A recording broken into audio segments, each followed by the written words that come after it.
Alors, peut-on prouver l'existence de Dieu? C'est sans doute l'une des questions les plus fondamentales que l'humanité se soit jamais posée. Dans cette analyse, on va mettre la foi de côté juste un instant pour se concentrer uniquement sur ce que la logique et la raison peuvent nous dire. Voilà, la question est posée. Simple, directe, mais elle a hanté les plus grands esprits depuis des millénaires. C'est vraiment le point de départ de notre enquête. Avant d'aller plus loin, il faut qu'on soit bien clair sur notre approche. Il y a deux chemins possibles en gros. D'un côté, la foi, c'est une conviction intime, personnelle, et de l'autre, la raison qui, elle, se base sur la logique, sur l'observation. Eh bien aujourd'hui, c'est ce deuxième chemin et uniquement celui-là qu'on va emprunter. Ok, alors voilà le plan. On va suivre 4 grands indices, un peu comme dans une enquête, qui correspondent à 4 arguments philosophiques majeurs. Et à la fin, on tentera de faire le bilan de tout ça. Allez, c'est parti. On plonge directement dans le premier indice. Et pour ça, il faut remonter tout au début, à l'origine même de l'univers. Cet argument, l'argument cosmologique, est en fait assez simple dans son principe. La logique est la suivante. Tout ce qui commence à exister, eh bien, ça a une cause. L'univers, on le sait, a commencé à exister. La conclusion logique, il doit donc y avoir une cause à l'origine de tout. Pour visualiser ça, l'image des dominos est parfaite. Imaginez une longue file de dominos. Chacun tombe parce que le précédent l'a poussé. Logique. Mais la question c'est, qui ou quoi a poussé le tout premier domino? Il a bien fallu une impulsion de départ, quelque chose qui n'est pas un domino lui-même, pour lancer toute la chaîne. C'est ça l'idée de la cause première. Dans la même veine, on a l'argument de la contingence. Et là, on touche à une question vraiment vertigineuse. Pourquoi y a-t-il quelque chose plutôt que rien du tout? Pensez-y. Tout ce qui nous entoure est ce qu'on appelle contingent. C'est un mot un peu philosophique pour dire que ça aurait pu ne pas exister. Cette table, cette planète. Alors, pour expliquer pourquoi tout ce monde contingent existe, il faudrait qu'il y ait à la base un être nécessaire, c'est-à-dire quelque chose qui, lui, ne peut pas ne pas exister. Et là, bien sûr, vient la question qui brûle les lèvres. Ok, mais si tout a besoin d'une cause, alors qui a créé Dieu?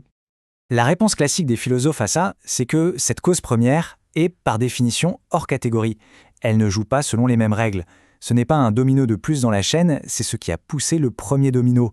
Cet être, ou cette cause, existerait donc en dehors du temps et de l'espace. Il serait éternel et non causé. Bon, on laisse de côté la question de l'origine pour s'intéresser à notre deuxième indice. Cette fois, on ne regarde pas le pourquoi l'univers existe, mais le comment il est fait. Et plus précisément, son incroyable complexité. Alors, cet argument qu'on appelle téléologique part d'une observation assez simple. Quand on regarde l'univers, de l'infiniment grand à l'infiniment petit, il semble y avoir un ordre, une précision, un réglage quasi parfait. Pour ceux qui défendent cette idée, un tel niveau d'organisation ne peut pas être le fruit du hasard.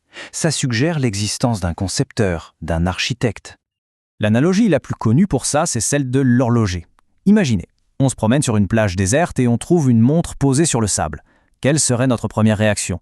Certainement pas de se dire « tiens, le vent et les vagues ont dû assembler ça par hasard ». Non, on conclurait immédiatement qu'un horloger a fabriqué cette montre.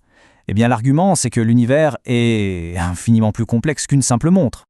Et les exemples de ce réglage fin, comme il l'appelle, sont partout.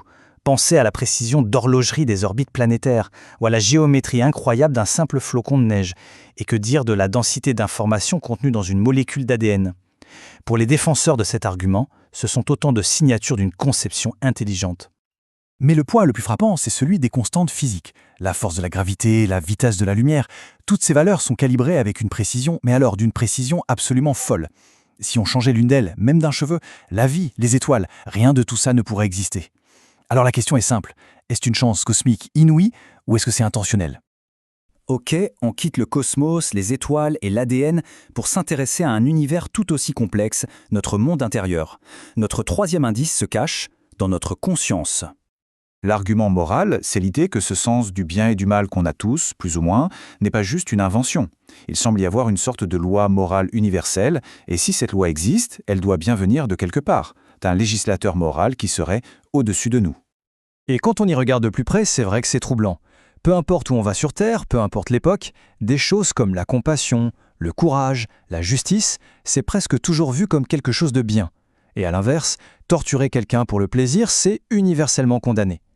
On dirait bien qu'on a tous une sorte de boussole morale intérieure, non? Ce qui nous amène à la question clé, d'où vient cette boussole? Est-ce que c'est juste le résultat de l'évolution? Ou une simple convention sociale qui nous aide à vivre ensemble? Ou est-ce que ça pointe vers quelque chose de plus fondamental, une source objective du bien et du mal? Allez, pour notre dernier indice, on entre dans le domaine de la philosophie pure et dure. Attention, celui-ci est le plus abstrait de tous. Il ne se base pas sur l'univers, pas sur la morale, mais uniquement sur la force de la logique. C'est l'argument ontologique. C'est une sorte de casse-tête logique, une expérience de pensée proposée il y a près de 1000 ans. L'idée, c'est d'essayer de prouver l'existence de Dieu, simplement en le définissant. Et la définition est la suivante. Dieu est l'être le plus parfait qu'on puisse imaginer. Suivez bien le raisonnement, c'est en 3 temps.